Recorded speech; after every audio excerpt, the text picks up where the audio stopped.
Shalom, bienvenidos a Vía Haftaj Israel, una frase hebrea que significa amarás a Israel. Esperamos que se queden con nosotros durante los próximos 30 minutos, ya que nuestro maestro, el Dr. Baruch, nos compartirá una enseñanza expositiva de la Biblia. El Dr. Baruch es profesor titular del Instituto Zera Abraham con sede en Israel. Aunque todos los cursos del instituto se imparten en hebreo, el Dr. Baruch se complace en compartir este video semanal en inglés con doblaje al español. Para más información, por favor, visítenos en amarazaisrael.org. Aquí está Baruch y la lección de hoy. Es Yeshua, y me refiero a Jesucristo. ¿Es Él verdaderamente el Hijo de Dios, el ser divino que dejó los cielos, tomando forma de carne humana, con el fin de poder cumplir la voluntad de Dios? ¿Cuál voluntad? Bueno, lo mencionamos la semana pasada, en la mitad del capítulo 1 de la epístola a los Colosenses, donde se habla sobre Él redimiéndonos, Él derramando su sangre, comprando para nosotros salvación, el perdón de pecados, por lo cual nos convertimos en siervos del Dios viviente. ¿Quién es este? Bueno, es Yeshua HaMashiach, como ya dije, Jesucristo. Y quiero que veas algo que Pablo revela, porque déjame compartirte esto. Muchas personas, obviamente personas que no son creyentes, ellos no lo entienden, pero también a otras personas. Si les preguntas, muchos de ellos dirán, oh sí, yo soy un creyente, yo soy un seguidor de Yeshua. Mas si indagas un poco más y les preguntas, ¿realmente crees que Él es el Hijo de Dios? ¿Sabes lo que eso significa? ¿Crees que Él es divino? ¿Crees que Dios se hizo hombre y vivió sobre esta tierra? Muchos de ellos dirán, bueno, ¿sabes? Quiero creer en el Evangelio, yo lo acepté y quiero ir al cielo cuando muera. Pero sobre toda esa teología, realmente eso no me interesa. Entonces, si es así te digo, no te interesa conocer a Dios. Porque es a través de la verdad que nuestra relación con el Dios viviente se profundiza, madura, crece, hasta llegar a ser el elemento que se convertirá en el aspecto más satisfactorio de nuestra vida. Cuando conoces a Dios, te apasionas por Él. Saca tu Biblia y ve conmigo al libro de Colosenses, capítulo 1, y estamos listos para el verso 15. Y nos vamos a enfocar en solo unos pocos versículos porque son muy importantes. Ellos contienen fuertes implicaciones teológicas. Y no es difícil, no tenemos que ser doctores en teología para entender la simple verdad plasmada aquí. Es muy clara. Todo lo que debemos hacer es leer las palabras y creerlas. Entonces, vamos, como dije, a Colosenses capítulo 1 y empezamos desde el versículo 15. Este versículo inicia con un pronombre. Es un pronombre demostrativo que nos habla de Yeshua. Dice, ¿quién? Y quién es Jesús. ¿Quién es la imagen del Dios invisible? Ahora, esa palabra imagen es muy importante, porque es la palabra griega icon, y la debemos comprender de la siguiente forma. Es algo que representa de manera perfecta, eso a lo cual se le vincula, a lo que se le vincula de una manera única. De manera exacta, expresa esa relación. Y estamos hablando de un vínculo entre el Padre y el Hijo. Entonces, lo que nos dice la Escritura es esto, que Yeshua expresa de manera poderosa, perfecta, completa. Él expresa la imagen, el carácter, el propósito, absolutamente todo con respecto a Dios el Padre. Entonces, verso 15. ¿Quién es la imagen del Dios invisible? No podemos ver a Dios el Padre, pero el Mesías, Él se hizo carne humana y expresó todo lo que tiene que ver con Dios el Padre. Él es el primogénito sobre toda la creación. Y presten atención a esta palabra, primogénito. Es una palabra de autoridad, una palabra de control, una palabra de superioridad. Entonces, Él es superior. Él tiene preponderancia sobre toda la creación. Ahora, la pregunta que deberías hacerte es esta. ¿Por qué? ¿Por qué Yeshua tiene la superioridad sobre toda la creación? Bueno, Él nos lo dirá. Porque en Él fueron creadas todas las cosas. Esto es relevante aquí porque estamos observando una revelación de suma importancia. Podemos regresar a Génesis 1:1, donde dice: en el principio, Dios creó los cielos y la tierra. Pero esto es lo que Pablo revela, que no fue Dios el Padre, sino que fue Dios el Hijo, el divino Hijo de Dios. Y noten esto, el Mesías no fue creado. Voy a decirlo de nuevo. Es un error, es una herejía, no tiene fundamento bíblico la idea de que el Mesías haya sido creado. No, Él creó todas las cosas. Él es la fuente de la creación. Y aprende algo, escríbelo. Esto eliminará cualquier enseñanza o concepto errado que tengas. Y esto es que debes recordar que nunca hubo un tiempo en el que Él no existiera. Lo diré nuevamente. Nunca hubo un tiempo en el que Yeshua, Jesús, no existiera. ¿Qué significa eso? Él siempre ha existido. Él es eterno. Eterno hacia el futuro, pero también es eterno hacia el pasado. Él es el eterno Hijo de Dios. Y por lo tanto, lee nuevamente, dice en el verso 16, que en Él fueron creadas todas las cosas. ¿Qué cosas? Las cosas que están en los cielos y las que están sobre la tierra, las visibles y las invisibles. Ya sean tronos, y esta palabra trono es como el trono de un rey, es una palabra de autoridad, un lugar de administración gubernamental, ya sean principados, y esta palabra principados proviene de la palabra griega para señor. Entonces, ya sea una autoridad gubernamental, una autoridad sobre algún dominio, ya sea un poder o alguna autoridad, dice, todas las cosas por Él y para Él fueron creadas. Ahora, escuchen esto.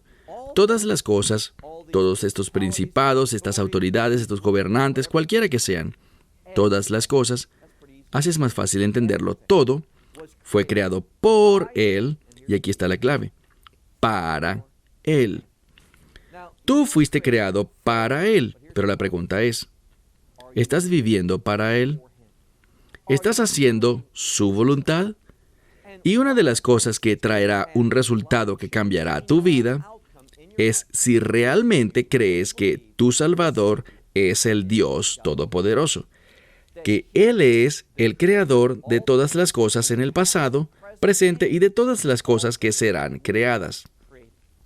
Y lo que viene a mi mente cuando digo de las cosas que serán creadas es el establecimiento del reino de Dios.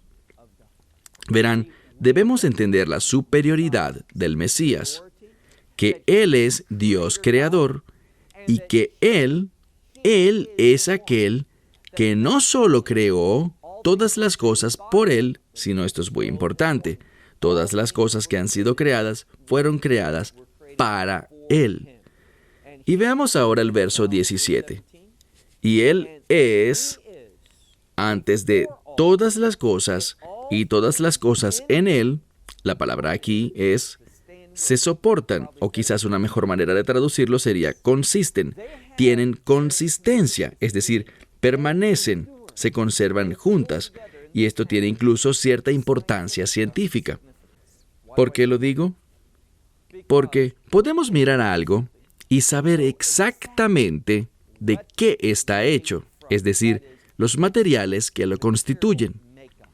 Bien sea que esté hecho de este elemento o de aquel elemento, de una combinación de moléculas, todo esto, eso lo entendemos hoy. Pero hay algo que no entendemos y lo puedes confirmar con los científicos. ¿Cómo es que todas las cosas se mantienen juntas? ¿Qué causa que las cosas sigan unidas entre sí? ¿Qué causa que, por ejemplo, este libro simplemente no se deshaga en pedazos? ¿Por qué permanece unido? Y no tenemos una respuesta científica para esto, pero tenemos una respuesta bíblica. ¿Y cuál es? En Él, a través de Él, por Él, todas las cosas consisten, permanecen. Él las mantiene juntas. Si no, las cosas sencillamente se desbaratarían. Las cosas se harían pedazos. Él es quien las mantiene. Entonces, la obra de la creación de Dios, y hablo del Hijo de Dios, su obra de creación, está realmente en progreso. Él las invocó al crearlas y Él las sigue manteniendo. Ellas tienen su consistencia, su continuidad, se mantienen juntas en Él. Mira ahora el verso 18. Todavía enfatizando quién Él es, dice, y Él es la cabeza del cuerpo de la iglesia o de la congregación. Entonces, lo primero a lo que la Escritura se refiere aquí, nos enseña, nos revela es esto. Cuando hablamos sobre toda la creación, ¿qué es lo más precioso para Él? ¿Qué nos dice la Escritura? Se trata de la iglesia. Ahora, la palabra iglesia, la palabra que se usa aquí es la palabra eclesía. Habla sobre aquellos que son llamados. Tú estás aquí, sal fuera. Vemos ese mismo término ser usado en el Antiguo Testamento. Lo vemos, por ejemplo, con respecto a Abraham. Él recibió un llamado a salir de donde él estaba, es decir, que Dios quiso traer cambios a su vida. Entonces, consistentemente, cuando vemos la Torá, cuando vemos los profetas, cuando vemos los escritos de la Biblia hebrea, y cuando vemos el Nuevo Pacto, especialmente en el libro de Apocalipsis, una vez más, Dios llama a su pueblo, salgan de Babilonia. Babilonia se usa allí como un imperio de impiedad, de idolatría, de sensualidad, de materialismo. Él dice abiertamente, salgan de ella, pueblo mío. Entonces, ¿qué es precioso?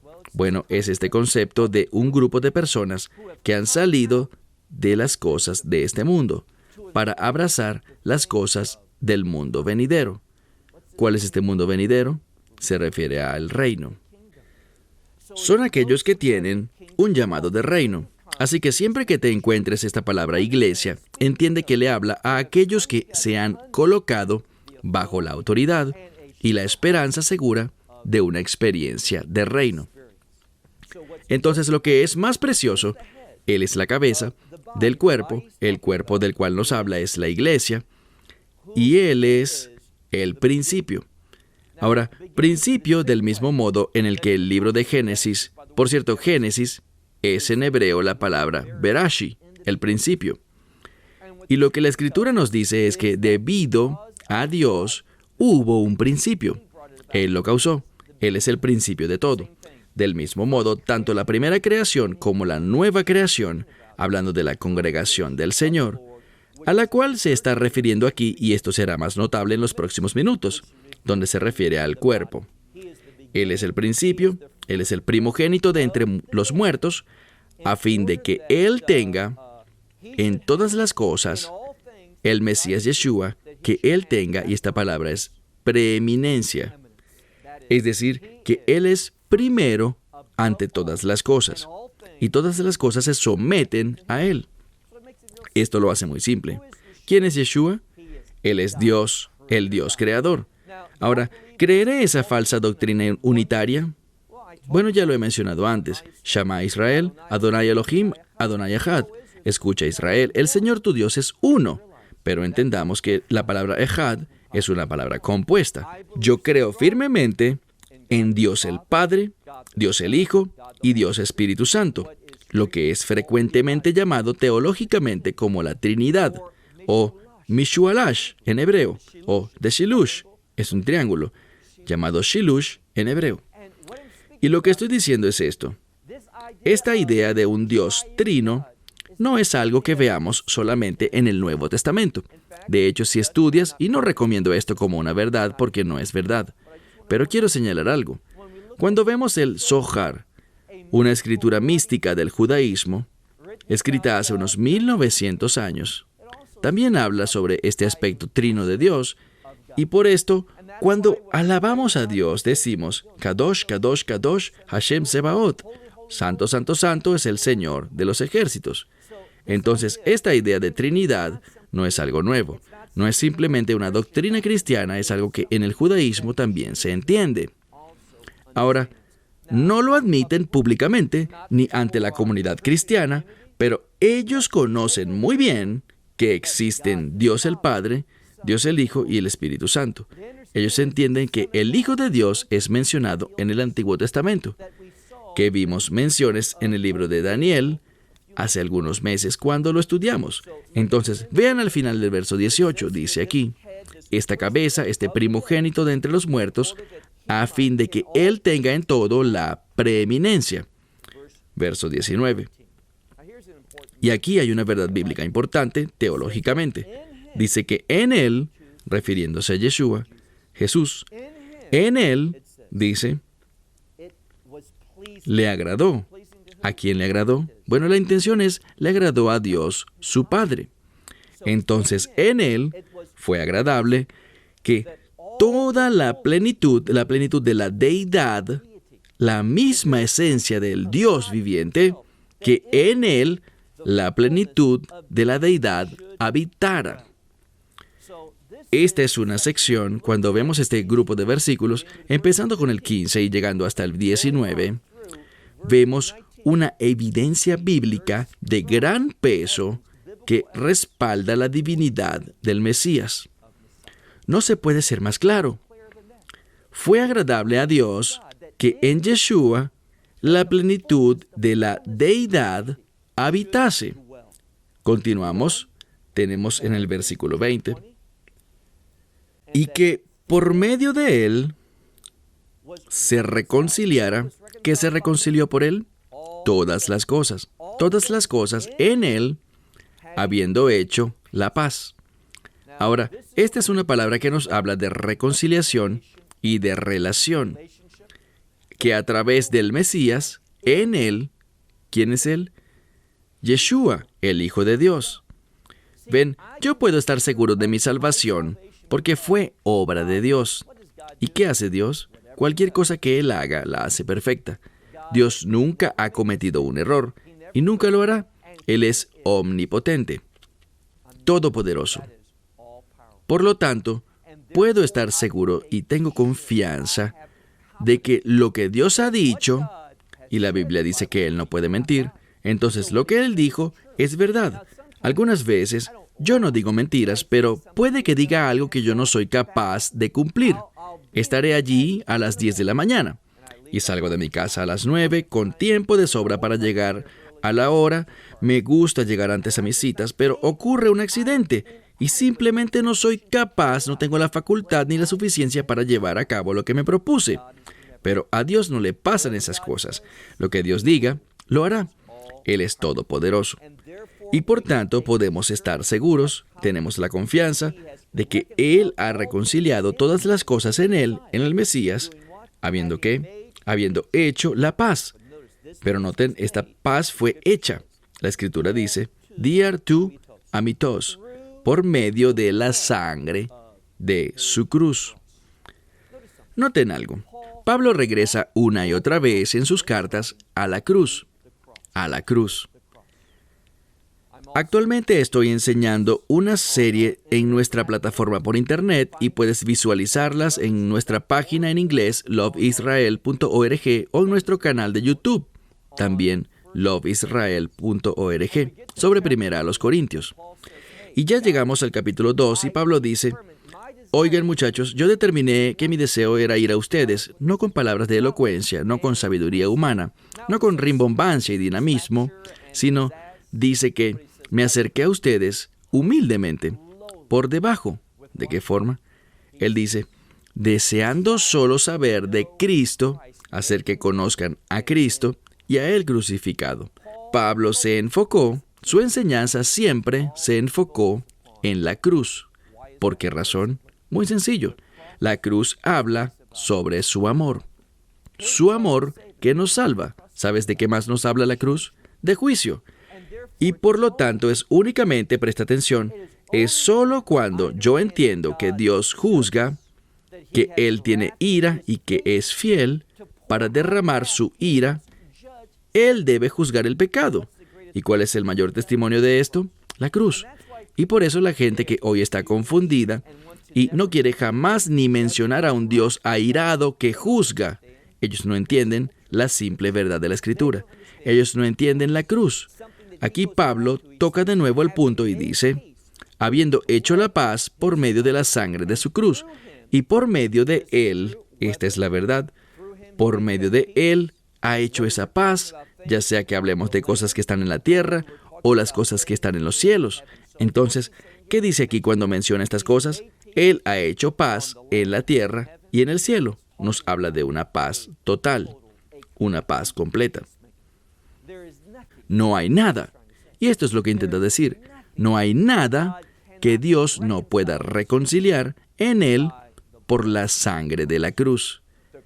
La cruz tiene poder, un poder sanador, un poder para proveer todas las cosas de modo que seamos transformados para tener una relación eterna con Dios, recibiendo el poder para cumplir los propósitos de Dios. Pero aquí está el problema. Demasiadas personas dicen, oh, yo acepto la cruz, yo sé que Él murió aquí, yo sé que derramó su sangre, sé que soy perdonado gracias a eso. Pero el detalle está en que ellos no tienen interés en los propósitos de la cruz. No solo el propósito de salvarnos, de quitarnos el juicio que debimos enfrentar y tomarlo para sí, pero el otro propósito que era que la voluntad de Dios pudiese hacerse una realidad en tu vida. Ese es uno de los propósitos de esta relación restaurada, que tú seas reconciliado con Dios para sus propósitos. Para eso, Él está obrando en tu vida, para que su voluntad pueda ser cumplida a través de ti. Necesitas recordar eso. Mira el versículo 21. Y vosotros antes, aquí hablando de la condición previa a la salvación, dice, y todos vosotros una vez estuvieron alejados, o eran extraños. Y de nuevo, es una palabra de relación, hablando de una relación rota. Dice, vosotros no habla de nadie en específico, esto aplica para todas las personas, porque todos somos pecadores. La Biblia dice que todos hemos pecado y hemos sido destituidos de la gloria de Dios. Por lo tanto, antes estaban alejados o eran extraños, y dice que también eran hostiles.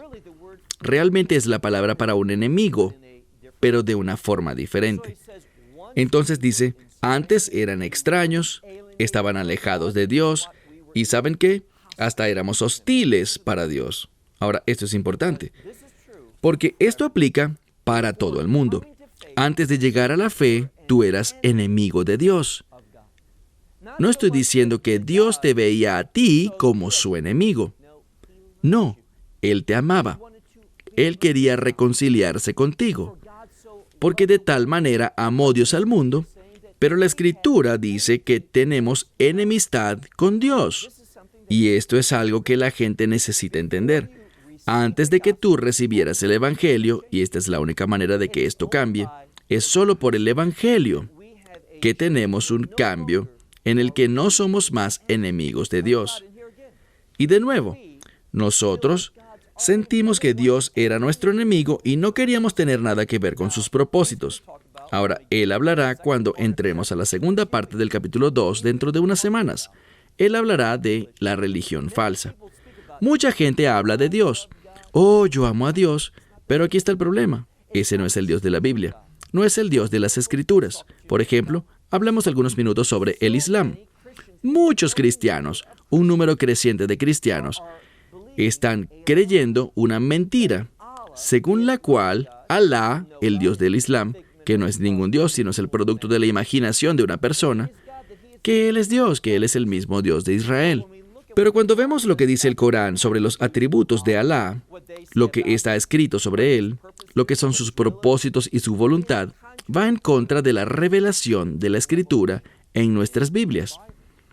Entonces, es errado, escucha bien, es ofensivo para Dios que alguien diga que Alá y el Dios de Israel son el mismo Dios. Esa es una mentira del infierno. No, debemos entender la revelación de Dios. Y lo que dice la Escritura es esto: hasta que recibamos el Evangelio, no dejamos de luchar en su contra, no dejamos de verlo como un enemigo. ¿Por qué? Sus propósitos no son los míos, sus propósitos son contrarios a lo que yo quiero. Yo soy devoto de mí mismo en vez de someterme a él. Entonces dice, mira de nuevo, dice, también vosotros antes eran extraños y alejados y hostiles en sus mentes con respecto a sus obras. ¿Qué tipo de obras hacíamos? Aquí dice que eran obras malignas. Entonces éramos hostiles en nuestras mentes porque ¿qué había allí? Un deseo por todo lo que es maligno. ¿Qué significa maligno? Muy simple. Todo lo que va en contra de los propósitos de Dios. Lo bueno es lo que está de acuerdo con la voluntad de Dios. Lo malo, una obra maligna, es aquella que va en contra de la voluntad de Dios. Y cuando Dios era nuestro enemigo, esta era la manera como nos comportábamos. Veíamos a Dios como nuestro enemigo. Ahora, ¿estábamos conscientes de ello? ¿Nos habríamos dado cuenta de eso en nuestras mentes? Eso es irrelevante. Nuestro comportamiento demostraba que nosotros peleábamos en contra de Dios por cómo era nuestra manera de pensar. ¿Pero qué sucede? Mira ahora el verso 22. Pero ahora, habiendo sido reconciliados en su cuerpo de carne a través de la muerte, Él sigue volviendo a que el cuerpo del Mesías fue ofrecido. Él murió. ¿Dónde murió? En la cruz. Y dice, Él hizo esto con el fin de que podamos presentar santos, sin mancha y completos o perfectos delante de Dios. ¿No es maravilloso que a través de su muerte, entregando su cuerpo, nosotros seamos reconciliados? Y dice aquí que somos presentados. Él nos presentará como santos, sin mancha y perfectos ante Él. Eso es emocionante. Eso es un regalo maravilloso. Y la única forma que tú puedas ser presentado ante Dios, Dios el Padre, por el Hijo, es recibiendo el mensaje de la cruz, el cual es el fundamento del mensaje del Evangelio. Entonces, mi esperanza es que hayas hecho esto ya. Cierro con eso. Hasta la próxima semana. Esperamos que te hayas beneficiado del mensaje de hoy y lo compartas con otros. Por favor, haz planes para unirte a nosotros cada semana en este momento y en este canal para otra transmisión de amarasaisrael.org. Nuevamente, para obtener más información sobre nosotros, visita nuestra web amarasaisrael.org, donde encontrarás muchas otras conferencias de Baruch en formato de video. Hasta la próxima semana. Que el Señor te bendiga en Yeshua HaMashiach, Jesús el Mesías, mientras caminas con Él. Shalom desde Israel.